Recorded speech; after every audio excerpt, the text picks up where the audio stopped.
얼마 전 제가 행동 상담을 했던 보호자님의 이야기입니다. 강아지가 최근에 병원에서 수술을 했다는 거예요. 근데 그 이유를 들어보니까 식도에서 위로 넘어가는 그 사이에 뾰족한 나뭇가지가 걸려 있었다고 하더라고요.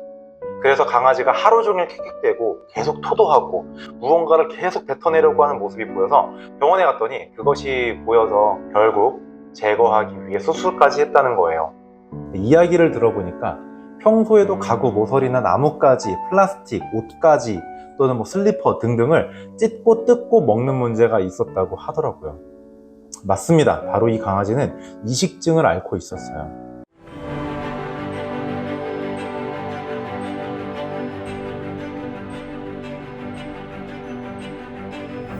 안녕하세요.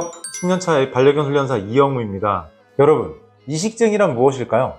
이 이식증은 강아지가 영양가 없는 물질을 지속적으로 먹으려고 하는 하나의 질환입니다. 병이에요. 돌, 흙, 플라스틱, 옷감, 나무, 심지어는 자신의 배설물까지 먹으면 안 되는 모든 것들을 먹으려고 하는 거죠. 여러분, 이 통계를 한번 보세요.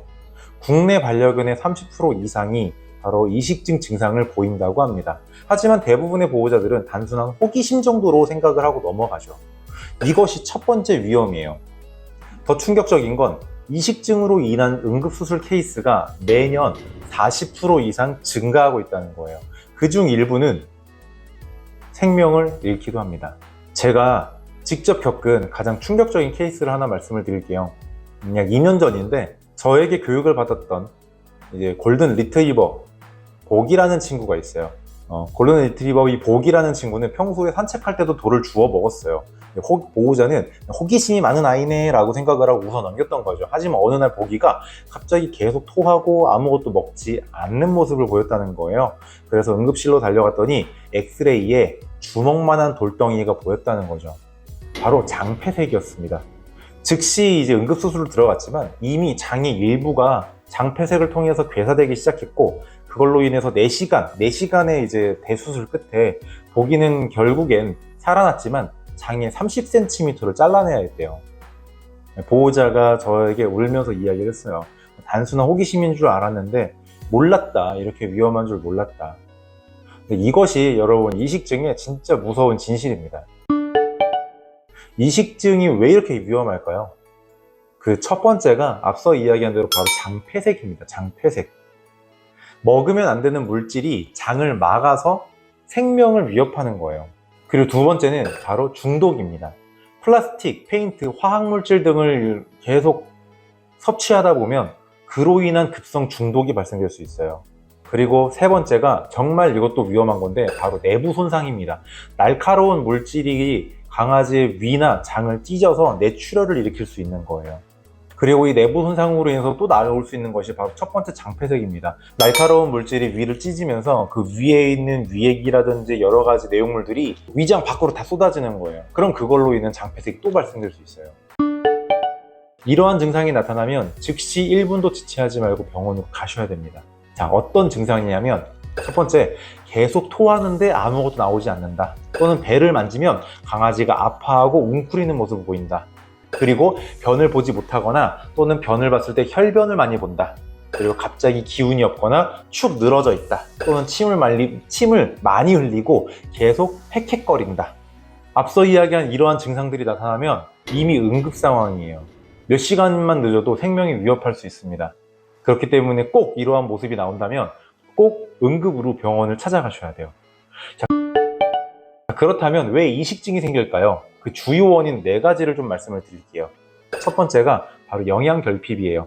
특정 미네랄이나 비타민이 부족하면 본능적으로 강아지는 다른 물질을 찾으려고 합니다. 특히 철분, 아연 결핍이 흔한 원인이라고 하죠. 그리고 두 번째는 바로 스트레스와 불안 장애입니다.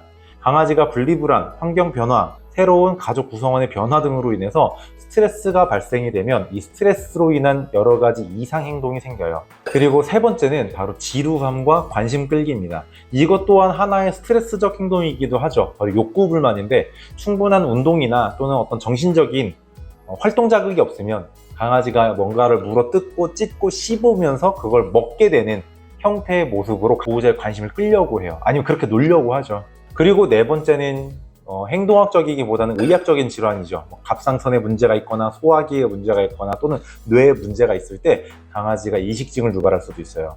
중요한 건 이 중에서 어떤 원인이든 절대 방치하면 강아지의 생명에 위협할 수 있다는 겁니다. 단순히 이갈이로서의 행동이 아니라 정말 치료가 필요한 질환으로 봐야 된다는 거죠. 그럼 어떻게 진단하고 치료해야 될까요? 진단 과정은 이렇습니다. 먼저 혈액 검사를 통해서 영양결핍이나 질환 여부를 먼저 확인해야 된다고 해요. 그래서 엑스레이나 초음파로 이미 섭취한 이물질이 있는지 점검도 하고, 그리고 행동 분석을 통해 스트레스나 환경적인 요인을 꼭 파악을 하셔야 돼요. 그리고 이 치료의 과정은 강아지가 이식증을 보이는 원인에 따라 달라집니다.